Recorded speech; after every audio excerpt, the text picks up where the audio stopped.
Yo, what's good everybody? Keith from Almost in Full Color, and today we're reviewing Star Ocean, the second story R.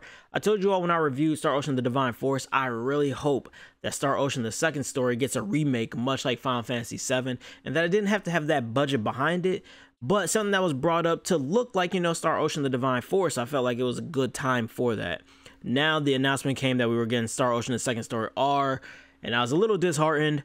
But Square has been doing something that I absolutely love, which is they've been putting out demos for you all to try, for me to try, just to see how we feel about it. So there is a demo of this game up right now. So maybe you don't have to take my word for it to buy this game at the end of this video, but I think that demo will definitely drive some of the points that I'm going to talk about home for you, and you can experience it firsthand without having to reach into your wallet. But I hope that you do, because this game is fantastic, all right? I do want to start off like we start off with any other review. So visually, this game utilizes the sprites that were existent in the first game, so the original. So you kind of still have those sprites there, but they kind of put them against a 3D background. So they execute this extremely well. It looks fantastic and awesome, especially when you see scenes like with the one with the Liqueur Hope. I feel like it looks really good, and it just kind of, it gives you that that nostalgia of the old game, but it kind of modernizes it and brings it up some. Now in the original, a way that they conveyed emotions were to utilize cues on top of characters' heads or on their faces, so that you kind of knew what the emotional state was of that character given the comment, kind of further like giving context to tone and body language happening right then and there, right? We have voice actors that actually come in, and most of these scenes are voice acted. I would say maybe, 75% of the game scenes do have voice actors in them. Some of them are just kind of like text outs. That is there to help with the body language and, all the intangibles that you can't see because they're in sprite format. However, they still do keep those cues on screen, and just because things are a little more clear, a little more crisp, it's a little bit easier to discern, okay, cool, the teardrop is on their head, not on their face, so it's not a cry, it's kind of like that embarrassed thing. So I thought that was a really, really great thing that we got to see, with just a clearer screen, voice acting. It just made things very crystal about how things are supposed to be perceived. Also, going from there, you have things in the setting menu. You can use the old school soundtrack if you want, or you can use the new soundtrack. Also cool because you could just tell like sonically kind of like the differences that were changed and made within there. So it's awesome. I do like the new arrangement versus the old school arrangement when you do go and look at them, but I don't know, maybe some of you audiophiles might enjoy the original arrangement and the sound wave that kind of comes with that, if you will. But jumping right into gameplay, so I do want to start at the beginning. So we have two characters that we could choose from, Claude and Reyna. Claude blonde hair, Reyna blue hair. I only mention that because for those who don't know, every Star Ocean game, they alternate the color hairs of the main character, so blonde blue, blonde blue. The only two games that do not follow this trend are Star Ocean, the second story, and Star Ocean, the Divine Force, where you can choose either the blonde hair character or the blue hair character. So it's up to you who you're choosing as the main character, which was just a nice touch. This isn't also just because, like, there's actually a reasoning behind this, so you'll follow that character throughout the story. There are times where the characters get separated or not together, so that makes things a little bit different and adds to replayability. Also within the game, you have access to certain party members. If you play as Reyna, you can get access to Diaz Flock. That's one of the characters that you can recruit. But if you play as Claude, you cannot get access to Diaz. Now, Diaz is my favorite character in the game, so I typically play as Reyna as my main character. Now, of course, the other character does join you automatically. So if you play as Claude, Reyna's coming with you on the journey. If you play as Reyna, Claude is with you on the journey. There are points where that character won't be with you for a second, but they'll quickly rejoin back. That's the first thing that I think, man, this is great for replayability purposes. And you can really just mix and match up your group. For the most part, most of the characters join your crew as a guest, and then you'll have the option to recruit them if they are recruitable for that character that you chose at the beginning. So you kind of get to be able to see their play style, what they are, and figure out, hey, does this fit what I'm building right now for my crew? I will tell you all flat out that fighters are top tier. Spellcasters really aren't the best. Reyna kind of being a bit of an outlier, as she's a fighter slash spellcaster, so she has a little bit of an easier time. However, fighters they just go in. So currently I'm rocking Reyna, Claude, Ashton, Diaz. That's just my lineup, just because they go crazy. Bowman, great character. I know some people like Precious. I don't. I hate Precious. I understand. Yeah, I know some of y'all love her, but I hate her. But there's so many different characters, missable characters. So this definitely makes it a point to where, hey, I really want to try to figure out like which characters I want to get, and that I'm actually doing some of the cues that show up on screen that we'll talk about in a moment. But there are some cues that some characters may be around. You might just have to go look for them. Furthermore, in the original, there were like 81 different endings. Now, I think there were like 13 main endings, and there were like variants of each one of those 13 main endings. And I think it like came out to like 81 or something. I can't really recall at the moment. I believe I'm close though. I don't know if this one has the same thing or not. I kind of hope so, but then again, I kind of don't. I kind of hope they like whittled it down because 81 was just crazy. And for any completionist, like I think that would just be taxing. Now, there isn't like an autosave feature, so you do have to save yourself, but there are so many save slots. Save slots are your best friend. And we'll talk about that a little bit later, but save. Make different saves just in case, you know, hey, you know, you got to this certain point and you wanted to go with this grouping. I think that will help with your replayability factor.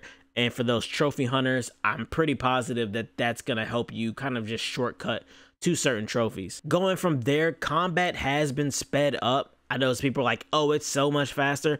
I don't believe that it's so much faster. I believe that we're playing on better hardware and things just look cleaner. They feel snappier. The HUD has been changed up and modernized. The original HUD was not bad at all. Like, it wasn't hard to get to spells. It wasn't hard to get to your items. It wasn't hard to pull off a killer attack, which would be a skill in this case. It wasn't hard to do any of these things, but I believe that, you know, just with the modernized look of things, people just feel it to be a little more snappy than that original. And I do agree, it is more snappy.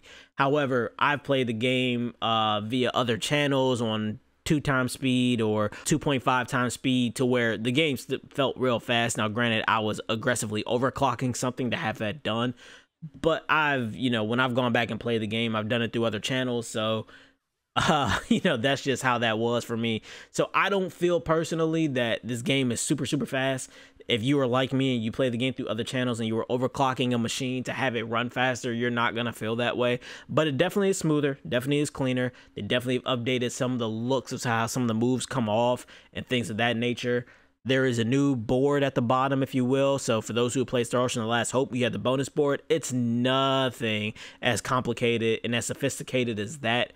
But it is there, so for every enemy you knock out, they'll drop some orbs. Once you collect enough, you'll get a buff, so you'll get like attack plus 25%, defense up, etc. So you can build that up to get those buffs in battle to further help your characters.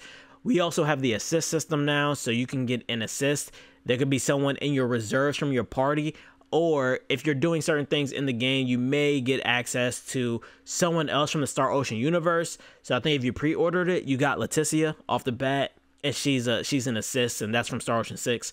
But she's an assist who can come in and do an attack and then pop back out. So that was actually a really nice touch, really nice, especially if you're trying to target an enemy's weakness.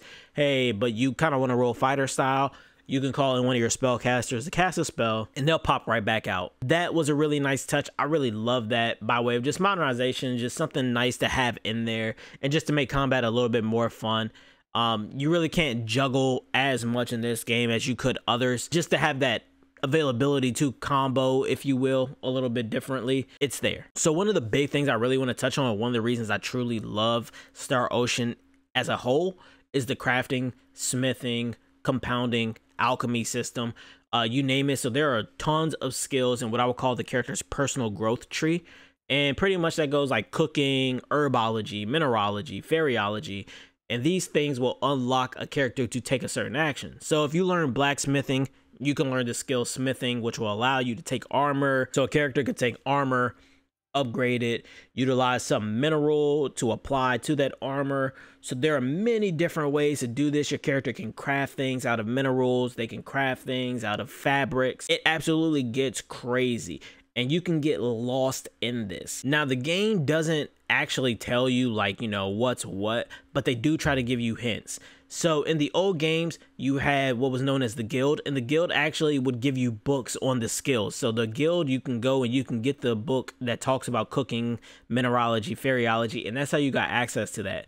This time it's a little bit different. You have access to all those skills pretty much off bat. The guild now is used to give missions. So the guild will say, hey, if you cook 20 times, you'll get this reward. if you make this, you'll get this reward. And in there, it'll say, hey, if you make this goodie box, which is a fantastic item to create, you should definitely make the goodie box. If you take anything, make the goodie box, all right? It's a very low entry point. You only need art level 4. And if you go through your skills, it'll actually tell you which of your skills apply to art. All right, so that's like aesthetic design and eye for beauty, I think it is, or something like that. You get those skills, you get your art up level 4 very early on, and then you could take some magic clay and make the goodie box. It's that easy. And then you can open the goodie box, and the goodie box will have some of the best items in the game for you. Now it's RNG based, so like I said, you got all those save slots, use them. So you want to save, open the goodie box. If you don't like the contents, reload that save and keep doing it over and over again until you get what you want. I hope your RNG is better than mine, because it took me some time to get the Sword of Marvels, but I got it, baby. I got it. So you can absolutely break this game by using the crafting system, and you can do it very early. I know people don't like breaking games, and that's fine. You can actually just run through the game, just going town to town, buying your equipment, buying your armor. You can do that. There's nothing against you for doing that. The game is actually still very beatable. However, it may be a little bit more competitive with the enemies, but still very doable. So if you just want that challenge and you want to do it natural, by all means you have that. But if you like breaking stuff, that crafting system is definitely where it's at, and I would urge you to give that a shot. All right. And lastly, the traversal for me is very great. The fast travel has been added to this, which is a super added bonus. And the reason why is because there are things called private actions, right? So if you go into a town, you and your group can separate, and you can then go check to see what your group is doing. This will unlock certain cutscenes or conversations, and you can answer those conversations how you feel, and that may increase your bond with that character or keep it neutral, depending on how you answer them or how you handle that situation with that character. So with that being said, the private action system is still there. It's back. Some of those same exact scenes from the original. Very great to see those voice acted, because some of them are very funny, and just, it's really funny just to see other sides of your party, because some of them don't get like a really grand expose or character development. So it's nice that those private actions are still being leveraged to just showcase other sides of the characters in your cast. But by doing that, you can actually look at the map to your fast travel areas, and if you see a PA on it, that means a private action is available in that town for you to view.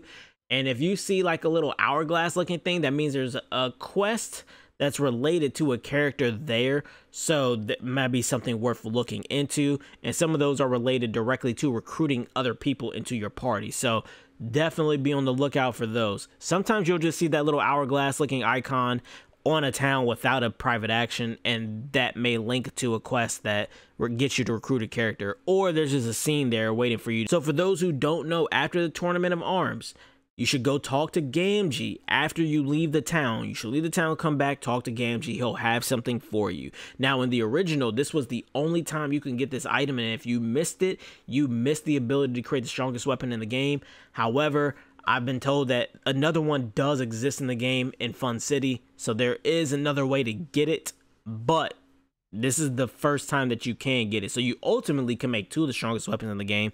And if you play as Rena and you got Diaz Flock, well, you can equip that weapon too. So you can have double dragons out there with Claude and Diaz. And that's my loadout right now, and I love it. It's amazing. But all in all, you guys, man, this game was absolutely fantastic. This is 40 hours at least of just good fun. You could definitely get 60 to 80 out of this, just if you're replaying for, you know, trophy purposes, or if you kind of want to try to get a different ending, you want to do a different party entirely. Like I said, leverage those save files so that you can just kind of boot up from a little bit outside of the prologue, if you will, that first act. That way you're not having like to replay the first like 4 or 5 hours. But once again, you don't have to take my word for it. You can go download the demo and try the game out. It'll take you to Cross Cave, and guess what? That save file will carry over.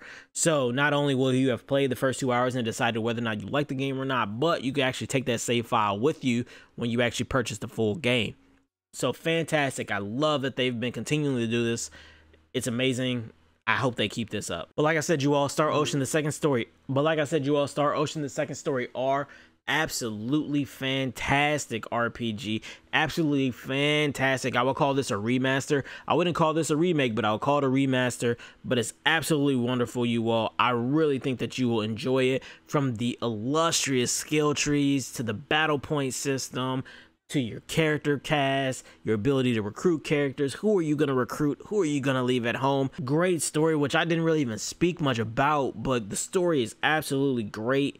I love it so much. Voice actors here to really drive some of those key story points home. Fast travel system that's going to allow you just to jump back and forth between where you need to go so you can get to the side quest you need to get to without just running all over the map. You're going to get super specialties. You're going to get skills. You're going to get assists. It's absolutely like, what are you doing? Get off this video and go just try the demo. This is an amazing JRPG. We ate so good this year. Final Fantasy 16, Sea of Stars.